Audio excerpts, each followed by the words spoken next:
Today's WNEM TV5 Evening Extra is brought to you by the Law Office of Carol Thomas.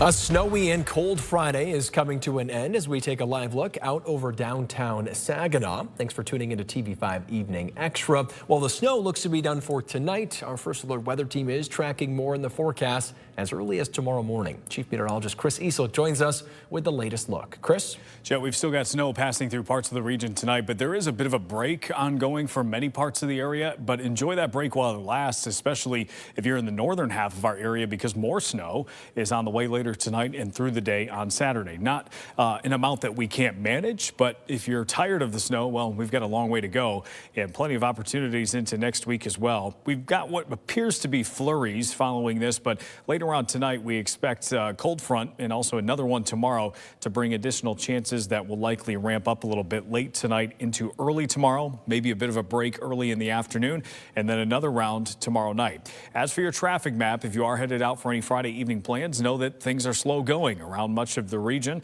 We've got slowdowns in and around Bay City, Midland, Saginaw, and the Thumb, as well as a lot of areas like Clare, Gladwin, Edenville, and even into Mount Pleasant. Some of our southern areas not impacted quite as much, but our northern counties, they have certainly been impacted as well. A live look outside of downtown Saginaw tonight again shows a bit of a break for at least now. Our temperatures right around the mid to upper 20s, so actually a little bit warmer tonight. And our winds are leading to a wind chill that's between about the mid-teens to low 20s over most of mid-Michigan. Your sustained winds southwesterly between 5 and 15. As we go through the next couple of hours, you can clearly see lake effect does try to redevelop a little bit later tonight. And there's that snow band that we're talking about, which could lead to most of the accumulation going into Saturday. The rest of your forecast coming up.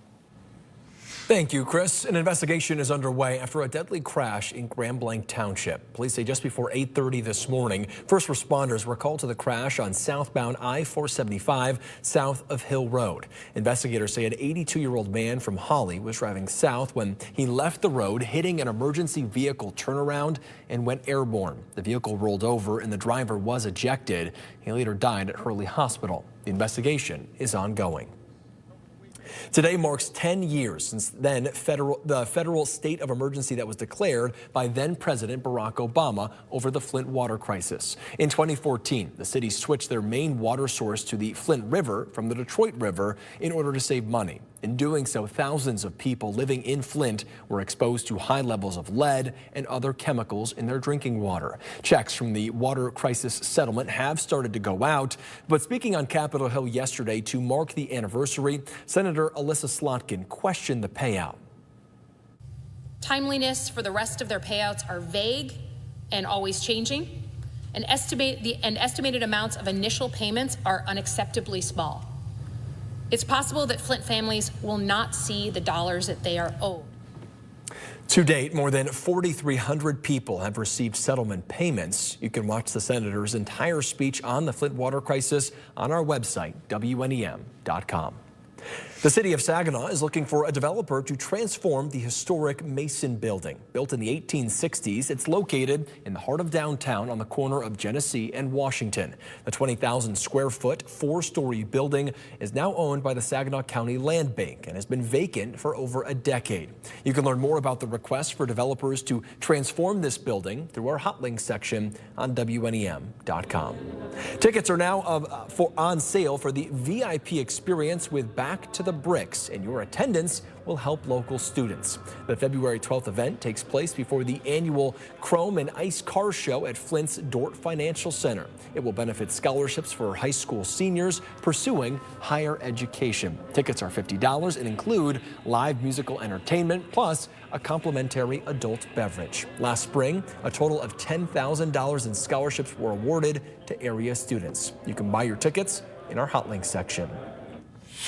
At a roundtable on rural health care, President Donald Trump is rolling out his solution to the health care crisis, dubbed the Great Health Care Plan. It comes as millions see their health care insurance premiums spike. Molly Martinez picks up the story from the North Lawn of the White House. The president's plan promises to slash drug prices and allow individuals to negotiate on their own behalf. He even went so far as to promise direct payments to Americans. How he's going to make all that happen, though, is unclear.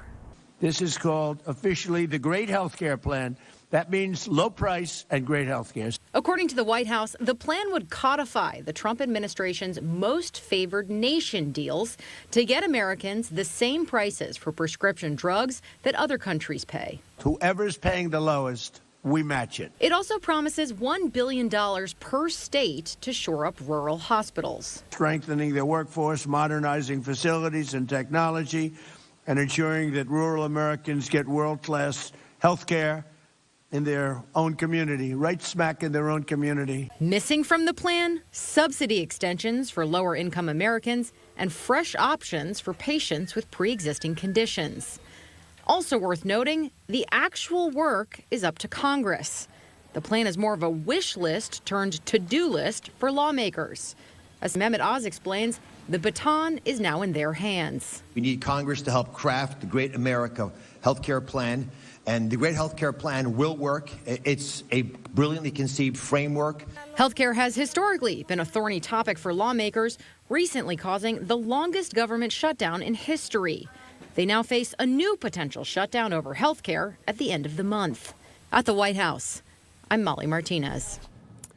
A termination letter sent to former University of Michigan football coach Sharon Moore details the university's findings that resulted in his firing. In the letter, the university says its investigation not only found that Moore was involved in an inappropriate relationship with a staff member, but that he also made untruthful statements during the investigation.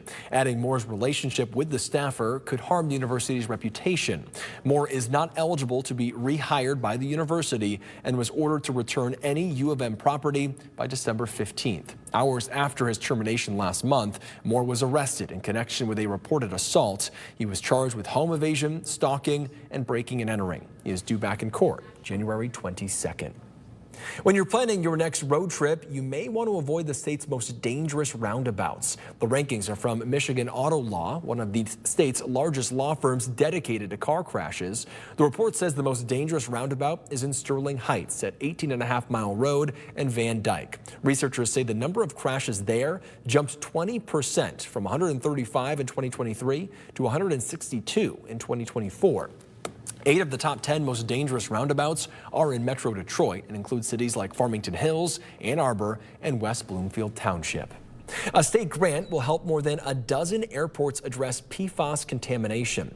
The Michigan Department of Environment, Great Lakes and Energy awarding $9 million in grants. The 19 municipal airports will use the money in a wide range of activities, including PFAS testing and monitoring, cleaning and replacing firefighting equipment, and cleanup strategies for groundwater and stormwater. Here in mid-Michigan, MBS International Airport will get more than $340,000 in funding. Flint's Bishop International Airport will get $300,000. Other airports receiving the grants include Detroit Metro, Gerald R. Ford International Airport in Grand Rapids, and Capital Regional International Airport in Lansing.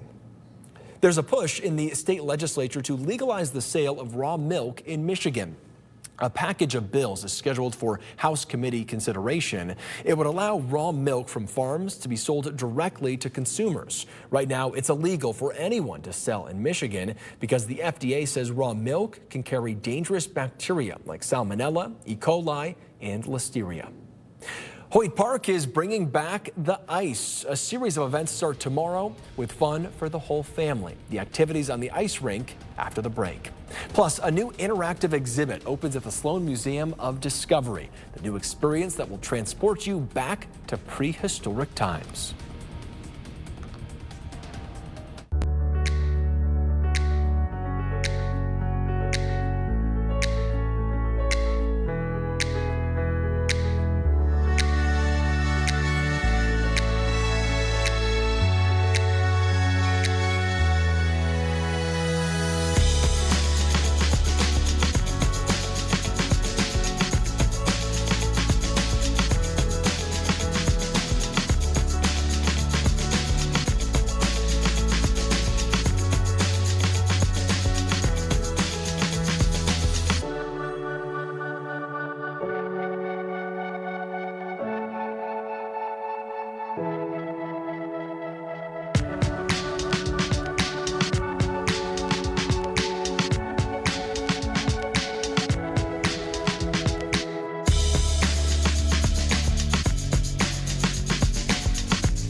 Deciding the fate of $645 million in state funding. We've been tracking this story since December when Michigan's House Appropriations Committee voted to claw back the previously approved funding. Last week, Michigan Attorney General Dana Nessel issued an opinion saying what the House Appropriations Committee did was unconstitutional, a move that freed up the money. But Republicans are not backing down, taking legal action. TV5's James Felton has more details on today's court hearing. The only reason we're here is to stop the bleeding, we think. They have control of these funds. The FBO director directed them to turn the codes back on, and it's business as usual with the government. So they're spending money that we think they have no right to have. Sean Dutton, an attorney for the House Republicans, told the court this case presents a constitutional emergency precipitated by the Michigan Attorney General's authorization of the executive branch to seize the legislative power of the purse. Dutton said the $645 million in public funds that, by operation of statute, have lapsed to the state's general fund, and that the Attorney General's decision that freed up this money overrides the Management and Budget Act. But Adam DeBear, an assistant attorney general, disagrees. The idea that if the legislature gives something to the executive, it can take it away is I wholeheartedly agree with. But if it wants to do that, it does it by legislation. It doesn't do it in this particular manner in which it's one committee of one House voicing a disapproval after the point of enactment. House Republicans were seeking a temporary restraining order and a preliminary injunction that would put a halt to spending. Here's what Judge Michael Godola had to say about that. What I can tell you is that the court is still not inclined to issue a temporary restraining order, so we'll take that off the table. What the court will endeavor to do is to give you a written ruling very expeditiously on the request for a preliminary injunction. And of course, the lawsuit will proceed apace, independent of whatever decision I make on that front.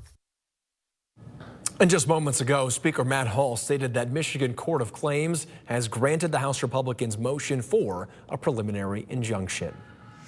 More local news. A series of events at Hoyt Park start tomorrow with the Night Skate and Glow Stick giveaway. Hosted by Positive Results downtown Saginaw, skate rentals are $2 and hot chocolate, coffee, and cookies will be free at the Warming House. And Big Meaty Phillies food truck will be there from 4 to 7 to serve up some delicious food. Events continue the rest of the month and into February with a Swifty Skate next weekend, followed by the Hero Skate on January 31st. The annual Saginaw Outhouse Race and inaugural outdoor hockey tournament is February 14th. The final event is the Pajama Skate on February 21st.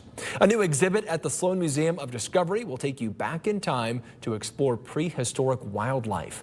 Ice Dinosaurs, the Lost World of the Alaskan Arctic, opens Tuesday. In the new traveling exhibition, you can explore paleontology's final frontier, studying the dinosaurs that lived above the Arctic Circle, where dinosaurs lived year-round in extreme polar environments. The interactive and educational experience showcases groundbreaking discoveries, animatronic displays, real fossils, and more. The exhibit runs through May 3rd. A look outside tonight in Bay County, where US 10 seems like it's moving a little bit slower than usual, but clearly a plow truck is going by, and we've seen several of those as we've gone throughout the afternoon and the evening. Plenty of them on the MI Drive map as well. Visibilities around the area at this hour still about 1 to 2 miles in Huron County as well as Iosco County, but seem to be improving elsewhere. This is a break tonight, and many of us will be largely out of the significant snow from this point forward, but there is still a chance that the northern half of our area especially will have a chance for some lake effect late tonight and tomorrow that may bring some additional inches of accumulation. So your first alert, pinpoint Doppler radar tonight, shows the snow is starting to exit the region, lightening up as it does so. It seems like it's a little bit lighter in Iosco County too. Still some scattered snow showers on the west side of the state. But what we expect a little bit later tonight is this cold front to pass through, likely leading to more snow. And then we've also got another cold front that's hot on its heels that will be moving through on Saturday that will lead to additional snow shower chances. So as the night goes along, we do expect a little bit of lake effect snow to set up around the area. And then eventually it seems like our models are favoring a little bit of a bigger band that develops right around the Mount Pleasant area into Midland and into northern Bay County and areas to the north. Where it exactly sets up seems to vary a little bit, and it might not be clear until it actually develops. But what we're expecting is that to persist for a little while tonight and into the first half of Saturday, and then that will slow down. We'll get a bit of a break in the early afternoon, and then we've got the other cold front that comes through that will likely bring additional snow through Saturday evening and early Sunday. So we'll chip away at some additional totals that not necessarily are the worst that we see as far as snows during the winter time, but probably another couple of inches in some of those areas. So this is a reasonable take on this. It's not perfect, and again, there will be some variation to this, but I think areas like Mount Pleasant and Midland and areas north of there will have a chance again to pick up a couple of inches of snow between tonight and also the end of your Saturday. Lighter amounts the further south you go, though you still may have a chance to pick up at least a little bit of snow. Your low temperatures tonight will be in the teens, or excuse me, mid-20s to upper 20s to the south, and then our wind chills will be in the teens. Your highs on Saturday actually closer to average for how cold it's been the last couple of days, upper 20s to low 30s for tomorrow. And then as we take a look at your future feels like temperatures into the weekend, we'll likely see wind chills that are not quite as harsh. I still think we have teens at times, but it's not necessarily below zero. We have some single digits on Saturday night. But what I do think is as we go into next week, Monday night into Tuesday, those wind chills will really drop off. Monday itself is going to be a cold day, but it's also got wind gusts between about 30 and 40 miles per hour. And wind gusts and wind chills into Tuesday morning, likely leading to those chills between about, I would say, 10 below and 20 below. So we'll see if any cold weather advisories are issued early next week. And we pretty much stay cold all the way through next week as well. Thank you, Chris. The former president of the Buttman Firefighters Association in Gladwin County has been charged with embezzlement. 38-year-old Elza Hayes is accused of spending tens of thousands of dollars using the association's debit card for personal and family gains for nearly 5 years. State police say Hayes was advised of the warrant out for him and turned himself into the Gladwin County Jail yesterday. He was arraigned today on one count of embezzlement of $50,000 or more, but less than $100,000. His next court appearance is scheduled for January 29th. The state is charging a Midland County mobile home park for operating without a license. According to court records, Evergreen Whispering Pines Mobile Home Park in Lee Township pleaded not guilty to the misdemeanor. The next hearing is scheduled for February 2nd. Several previous hearings were adjourned. We reached out to the owners and did receive a response from a spokesperson saying in part that the park continues work to ensure that it is compliant with regulations. It says it appreciates the court recognizing the park's efforts to improve and the court's willingness to utilize the court process to ensure the park's efforts are not unnecessarily delayed by third parties. A candidate for Secretary of State has announced he's ending his campaign for the job. Agogo Adevie, Michigan's Deputy Secretary of State, says he no longer believes he has a viable path to the Democratic Party's nomination after Lieutenant Governor Garland Gilchrist announced his candidacy. Adevie is now endorsing Gilchrist for this election. The remaining Democrats vying for Secretary of State are Gilchrist, Ingham County Clerk Barb Byram, former State Senator Adam Ollier, and former Michigan State Lottery Commissioner Susanna Shkreli. Republicans looking for their party's nomination are Macomb County Clerk Anthony Forlini, Clarkston Community Schools Trustee Amanda Love, and GOP Delegate Monica Yatuma. I took an oath of office. Next month, Governor Gretchen Whitmer will give her final State of the State address. It will be on February 25th inside the Capitol's House chambers in front of a joint session of the State House of Representatives and State Senate. During her final address, Whitmer's office says she will lay out her plans to continue building on her accomplishments while in office. Her proposals will focus on creating jobs, lowering costs, continuing investments in education and literacy, and building housing.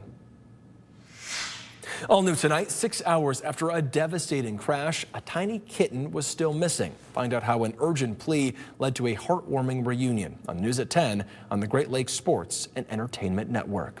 Then on TV5 News at 11, improving health care in rural communities. What the state is doing to try to get the most for its money. Also at 11, a big night for boys and girls basketball. The rim-rocking highlights in Fast Break Friday. And our 7-day forecast has temperatures next week pretty much in the teens all the way through next week. Wednesday, a slightly warmer day, but really not much, and several chances of snow as we go through next week. Doesn't seem like we've got any major snowstorms coming through, but we'll kind of just chip away a little bit each day, it seems. And for those wondering about the end of the month, it seems like we'll just keep this going. So we're in the true heart of January now, and doesn't look like we'll get any relief. As far as the weather live stream tonight, that'll be around 9 o'clock, give or take, and we'll talk about anything we need to through the weekend and early next week. All right. Thank you, Chris. Thank you for watching WNEM Evening Extra. Of course, keep up with us as the news breaks online, on our app, or on social media. We'll see you on TV5 at 11.